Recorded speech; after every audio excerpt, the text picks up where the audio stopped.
Koresponden RT Igor Zhdanov melaporkan kisah dua warga Kolombia yang disebut menjadi tentara bayaran untuk Ukraina dan kemudian ditangkap oleh pasukan Rusia. Laporan ini muncul di tengah meningkatnya pertempuran, serta klaim kemajuan pasukan Rusia di sejumlah wilayah konflik. RT menyebut, Ukraina terus merekrut warga asing dengan berbagai tawaran, sementara para tentara bayaran menghadapi risiko besar di medan perang. Penangkapan dua warga Kolombia tersebut menjadi sorotan mengenai keterlibatan pejuang asing dalam konflik Rusia-Ukraina. In Ukraine, when it comes to finding manpower to send to the trenches, it's anything goes. And while at home, Kiev has long since run out of fools who can be enticed with joining the military with promises of riches, abroad, it still works. One of Ukraine's main mercenary markets is Colombia, where Kiev's recruiters are actively grooming young men with sweet talk like this. I arrived and got in touch with a friend who serves in the 108th Brigade in Ukraine. I arrived and got in touch with olehs.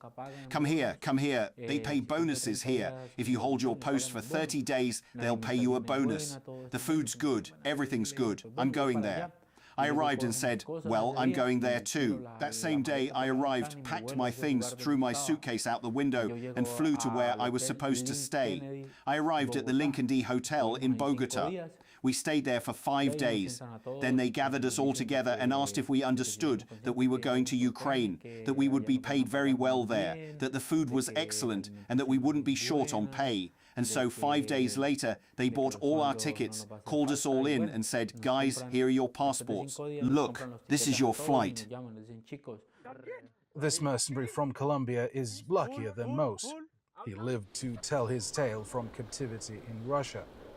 There's a vast track record of soldiers of misfortune who've met a very different fate. But recruiters aren't showing these pictures, of course.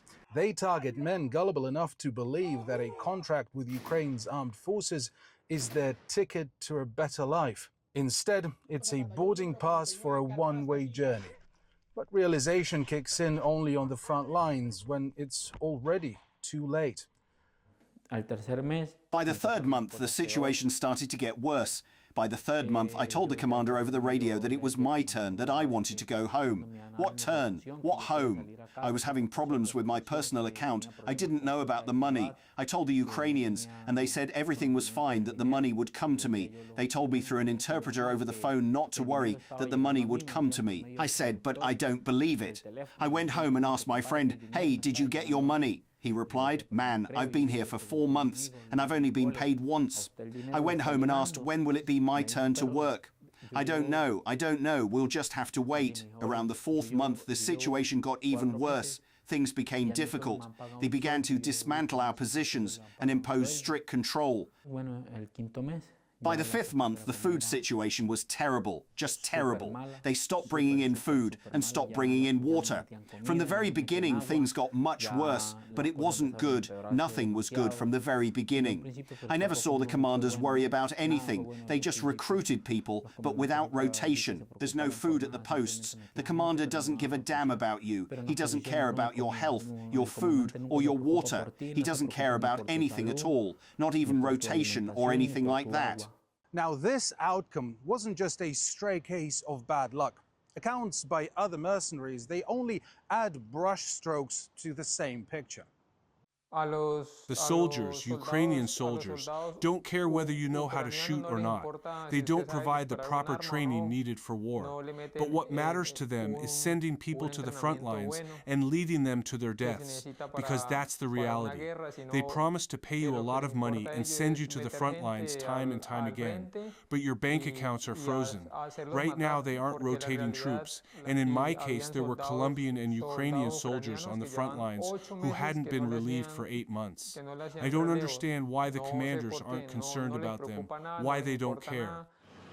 They all have one message to share. I'm going to give some advice to all my friends in Colombia, to everyone who's watching and listening to me right now. Please don't go to Ukraine. If you come there as a Colombian, they'll hug you and then stab you in the back. They don't pay you. They don't give you any money. They steal your money and give you nothing. Ask me how much money I've made in 6 months of work. I have absolutely nothing. Don't believe what you see on TikTok. Don't believe what the founders say. It's all lies. It's all lies meant to recruit you, take you to Ukraine and throw you away as cannon fodder because you are cannon fodder. Once you go to Ukraine, no one there will care about you. They'll leave you at your post, trap you there, deny you water and food. You might get sick there, but they won't get you out.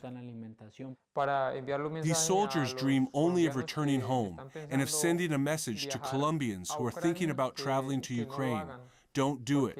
They've realized that because they were short on money, they allowed themselves to believe the false promises of recruiters, those who promote Ukraine on social media and on TikTok. Don't believe a word they say. It's all a lie. Don't let yourself be deceived. It's a system, fine-tuned to every detail. Mercenaries are being lured in with promises of fortunes, only to be disposed later on the front lines. A spider web, with either death or captivity being the only escape. I'm Igor Zhdanov reporting from Donetsk, RT. Jelajahi cara baru mendapatkan informasi. Download MetroTV Extend sekarang.